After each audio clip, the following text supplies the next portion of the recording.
My name is Bill Binney, and I'm happy to address the International Investigative Commission on Voting Truth. And my background, just to give you a little idea of where I came from. I worked for NSA for 36 years total, 4 in the Army and 32 in a civilian.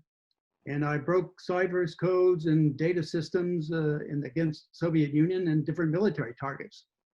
I basically also set up the programs that made it possible for them to spy on the entire planet, and they're currently still using those programs. I can see them in the Edward Snowden material. They didn't even change the names.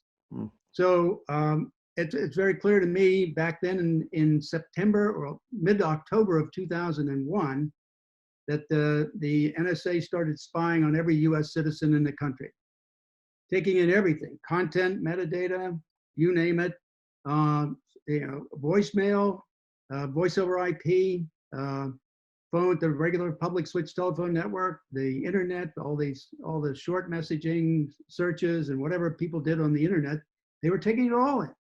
And by that time, I could not be a part of that. It was a direct violation of the constitutional rights of the First, Fourth, Fifth, and Sixth Amendments of the Constitution of the United States. And I could not be a party to that. And so I left NSA and started to blow the whistle on it down in this House Intelligence Committee. And then I attempted also to get to see the Chief Justice Rehnquist of the Supreme Court. That didn't go anywhere. And since the leaders of the House Intelligence Committee, Nancy Pelosi and Porter Goss, they had already agreed to all these programs in October of that year. So they already were a part of this. So they knew that spying on US citizens, all of them were going on, it was going on at NSA. And they agreed to it. And so from that point on, I just had to leave. So I left NSA basically at the end of October, Halloween Day, 2001.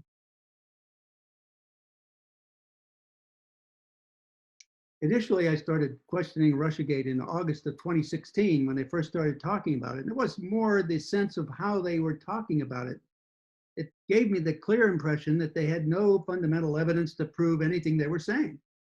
And that came from NSA and so on. And later on, in January of 2017, when they issued the Intelligence Community Assessment, which was really 3 agencies, not the intelligence community, and selected analysts out of those 3 agencies, it was clear then from that they didn't have any evidence. Again, they said they had strong belief that Russia did the hack, but they had strong confidence. And they read later on in the 13th page, I think, of that article, it said, here's how you can understand what we mean by high confidence.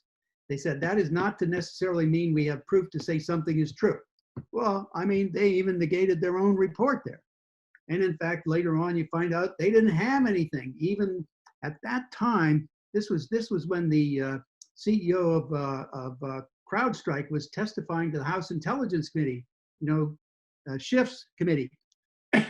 And he was testifying to them under oath that he could not show, he said the data, the DNC data looked like it was prepared to be exfiltrated, but they never saw it being exfiltrated.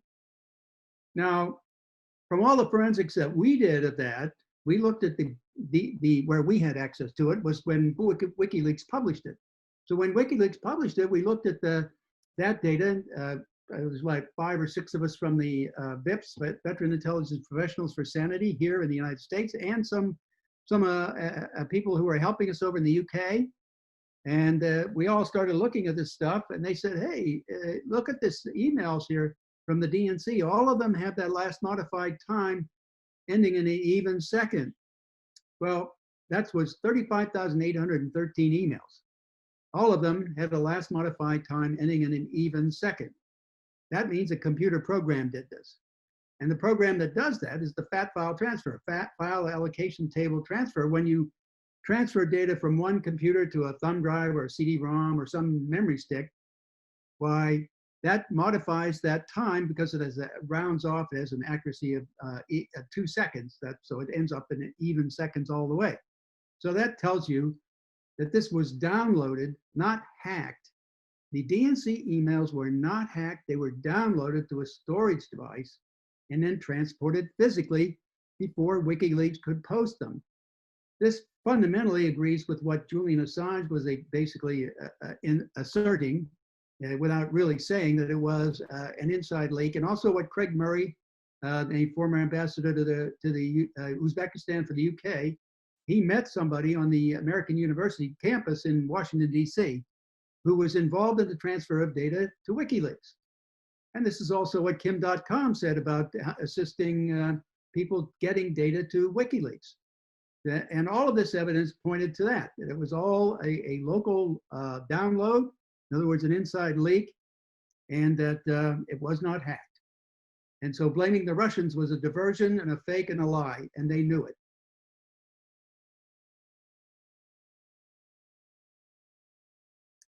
Yeah, for our elections here in the United States, using these devices without having a check on the source code and the functionality of that source code is really dereliction of duty. They should never have allowed that, and they should never have bought that unless they could verify and validate the source code of executable that's going on in the executable that's those devices. And that goes back to a fellow, Harry Hertzy, who was another security person, a cybersecurity guy, and he did a test on those devices in 2005. And he was able to, with one hack, to, and I think Dennis will be putting up the article or portions of it so that people can see it and read it and go look at the whole article themselves and do some research on it if they want. But in 2005, he was able to prove that he could change both the central tabulation of votes and the voting machine results tapes coming out. So locally and centrally, they would only see the results that that device was programmed to do. And that's where I was talking about, they call these kinds of things glitches. They're not glitches. I mean, software does exactly what you tell it to do.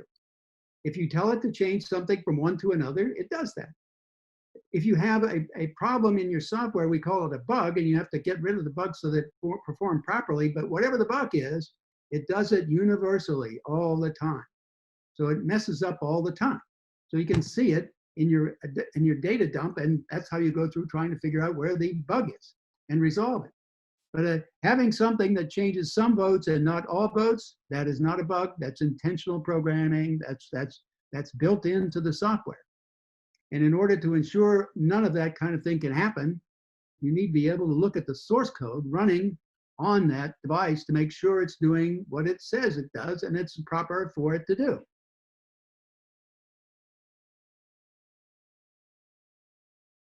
We sent out letters to every state, Secretary of State of every state in the Union, all 50 plus Guam, Puerto Rico, and I think 2 other places. There were a total of 54 registered letters we sent out to them saying we had a way that we'd like to help you all fix the voting system, to verify and validate the voting process in the United States, in your states and around the country.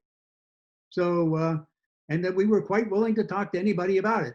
We weren't holding anything as proprietary or anything. We were simply going to expose to them the thinking that we had that would give them some degree of certainty, of reliability and accuracy and confidence in the voting process.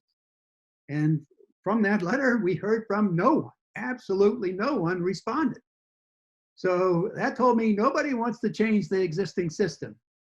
And nobody wants to do any of that. So, but we had a proposal where we were talking about looking at things like the census, Social Security, the voting registration, the public switch telephone network system, and all the phone numbers and addresses and names and all around the country in every state, and doing basically a normalization of that, pulling it all together to verify and validate who lives where, their names, their addresses, phone numbers, whatever data we could assemble from the publicly available systems, whether or not they're alive or dead, all that from the dead registry of Social Security.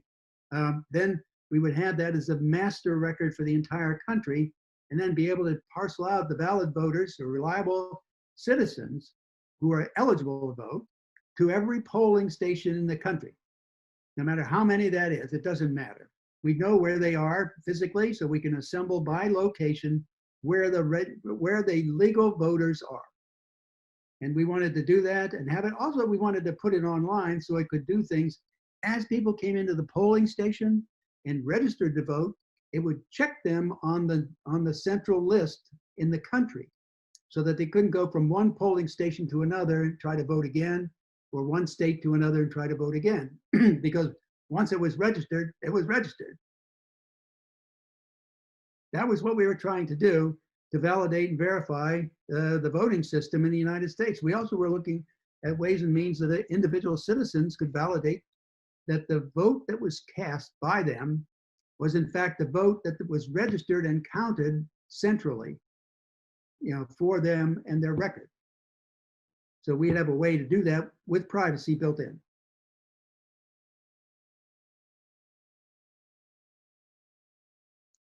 But so when it comes to whistleblowers and leaks of information, the one thing that everybody's forgetting, including the Department of Justice, conveniently, because they don't want to remember this, also true of the intelligence community, all of these agencies and all the heads of these agencies don't want the public to know that the regulations governing classification of material prohibit classifying evidence of crimes.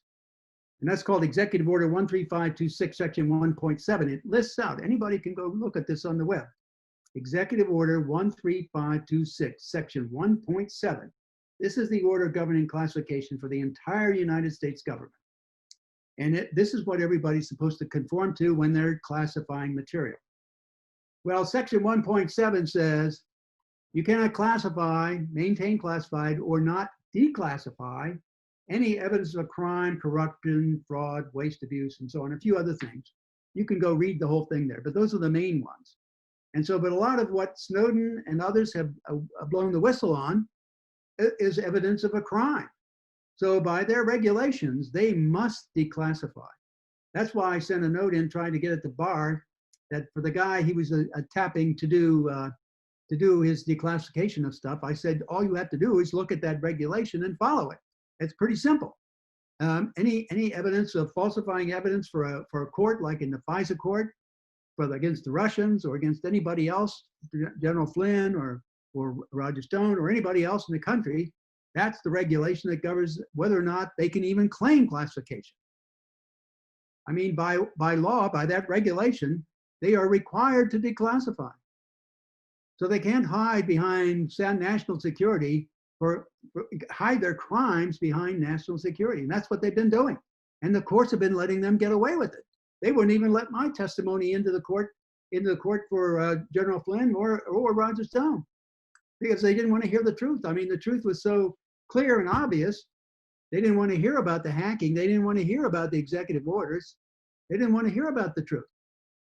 And that's what's going on. We're using the Russia thing like the Nazis did Special Order 48 and the Reichstag fire in 1933 to take over the country. That's exactly what they did.